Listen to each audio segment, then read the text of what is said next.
Congo.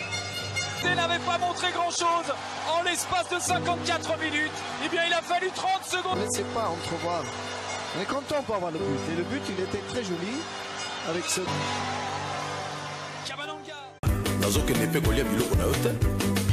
Des nuages noirs au soleil dignes de Palm Beach, les Léopards ont gagné leur place. La sélection entraînée par l'emblématique coach Android a gagné les cœurs de tous les Congolais. Des Caraïbes aux Antilles jusqu'à Singapour et le Dakota du Sud, ils ont succombé au charme de Fimbu et pas qu'un peu.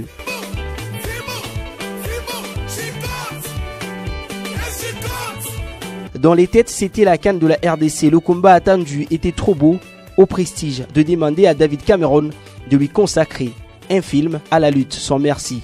Les Léopards se sont battus avec leur âme. Il y en a qui se prennent des claques. Il y a 2 jours comme ça où tous vos plans tombent, où l'adversaire a plus de réussite que vous. Beaucoup d'investissements de la part des joueurs. Les 23 commandos n'ont pas été choisis à pile ou face, mais tous, autant qu'ils étaient à cette CAN Gabon 2017, entrés dans la politique de Florent Ibenge. Une politique simple, celui qui mérite gagne ses galons, a le droit de porter le maillot. La méritocratie. Les yeux vers le ciel, les Léopards ont prié pour qu'enfin l'heure de gloire arrive. Une belle aventure, une équipe qui gagne, niveau 1 de la compétition, premier match. Pour dissiper les critiques, Kabananga enfile un but important dans un match important pour des points importants. Les Congolais ont établi autour d'eux une belle confiance. Ils sont en tête du groupe au classement partiel après un succès 1-0 devant le Maroc.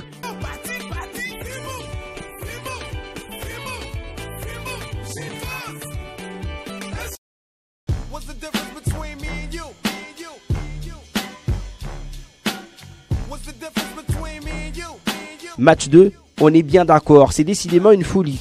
La RDC était à 2 doigts de pulvériser la Côte d'Ivoire. Oui, il y a l'expérience ivoirienne. Et ce diable de Wilfried Bony, déjà buteur en 2015, il ne s'est pas empêché d'embêter les Congolais et ce Serdier qui prive les Léopards d'une qualification en fanfare. Ce 2 buts partout n'était pas si mal. L'infanterie allait livrer une autre bataille à moitié cruciale. Le Togo s'emmène, les éperviers n'ont même pas eu le temps d'imaginer l'issue de la rencontre. Badaboum, Kabananga en a déjà fait une victime. Bamba avec ce bon ballon, avec le duel Kabananga contre Gaspé, il a pris dessus, la frappe croisée de Kabananga. Et puis 2 à mettre sur le compte de Moubélé, une réalisation pleine de malice. Les Togolais vont tenter de résister, mais Paul-José Mpoku va apporter la manière à la victoire congolaise, 3 contre 1 pour les Ibengues Boys. Étonnamment, c'est la RDC, l'outsider supplante tout le monde et mène le débat avec 7 points. On a parlé de l'expérience, un troupe d'habitués, 5 demi-finales avant ce quart de finale. Une nouvelle en ligne de mire pour étoffer leur tableau des chasses, déjà riche. Les Black Stars sur un scénario facile l'emportent. Faute d'inattention, le Ghana marque d'un coup de pied de Jordan Ayou. La RDC se lâche et trouve la solution dans les qualités de Paul-José Mpoku. Le dénouement va se faire sur une faute de jeunesse de Joyce Le Malissa sur Christian Atsu. Fin du voyage, mais pas la fin du projet.